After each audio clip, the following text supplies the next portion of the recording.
Tiene el uso de la palabra.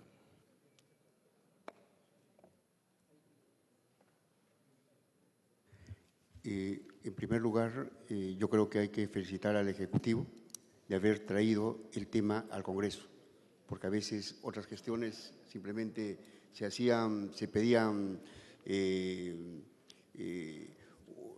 por cuestiones de decretos de urgencia o simplemente se abstenía a pasar el tema por el Congreso y no se discutía esto democráticamente y visto de diversas posiciones.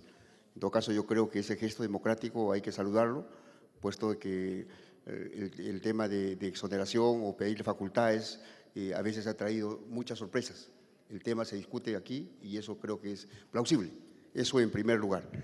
En segundo lugar, yo creo que el tema no solamente hay que verlo por la parte de captación de recursos, que ese es un elemento que aplaudimos y que todos estamos de acuerdo de que necesitamos recursos y que el sector minero tenga que aportar para el desarrollo del país. Pero yo creo que el tema de fondo es también cómo es que se da esta redistribución de este nuevo ingreso. Pero no pensando en una redistribución en términos solamente cuantitativos o matemáticos y punto, sino en la perspectiva del desarrollo del país. Hay que pensar que el sector minero o el proyecto minero tiene un horizonte 20 años, 30 años, y se acaba el horizonte temporal y por lo tanto hay un cierre de mina y cómo quedan las poblaciones locales o cómo es que se transfiere o cómo es que se desarrolla economías alternativas donde han habido esos espacios mineros y después cuando hay cierre de mina ya no va a haber esa actividad minera. ¿Sí? O sea, el tema yo creo que hay que pensar en que cómo es que se crea una economía mucho más sostenible, una economía a partir de la oportunidad de la existencia de la inversión minera.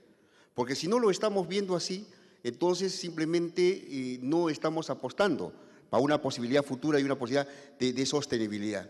Por ejemplo, tenemos en el caso de Tacna la presencia de la Saura, del Toquepala.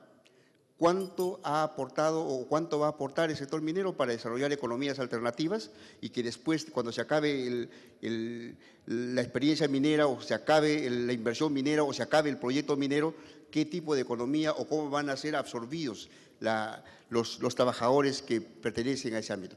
Yo creo que ese es un tema que debe empezarse a discutir.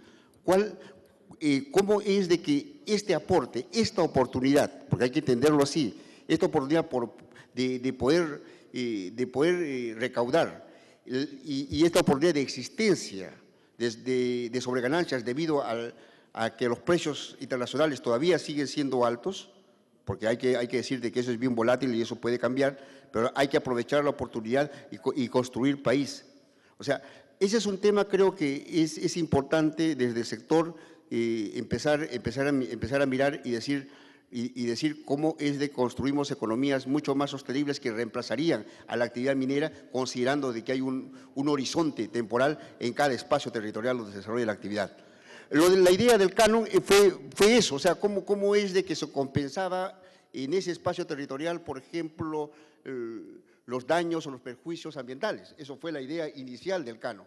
Pero lamentablemente en muchos gobiernos no ha habido un monitoreo, no ha habido una direccionalidad, no ha habido una propuesta de país que podría ayudar a redireccionar y empezar a fortalecer esos espacios territoriales. El tema del conflicto se origina por eso. Los conflictos mineros es que no empiezan a sentir el aporte y el impacto de la actividad minera. Ahora hay que hacer sentir cuál es el aporte y el impacto con un gobierno mucho más responsable que esté pensando en sentido país. Yo creo que ese es un elemento que tenemos que estar pensando claramente y no solamente viendo por el lado de ampliar la caja fiscal, no solamente pensar en una simple redistribución, sino cuál es el proyecto país y cómo construimos economías mucho más sostenibles y no estemos siempre sujetos a economías volátiles que pueden estar con muy buen precio internacional en este momento y en otro momento pueden haber bajos precios. En todo caso, yo creo que sí hay que pensar en serio cómo es de que obtenemos, gracias a esta oportunidad, un mejor impacto de la presencia del sector en el desarrollo de la economía del país. Yo creo que ese es un factor que se debe empezar a discutir y construir. El tema de la sobreganancia yo creo que es una actitud que ya a nivel del mundo se empieza a discutir y creo que eso es importante, no es solamente en el país, sino en muchos países ya el tema se ha estado abordando, en otros ya se abordó y en otros están en proceso. Yo creo que es plausible de que el gobierno esté planteando esta discusión dentro del orden democrático y que todos los sectores económicos y políticos del país y la sociedad civil empiece a aportar en relación a esta temática. Muchísimas gracias, señor presidente. Gracias, congresista Pari. Congresista Eduardo Cabrera.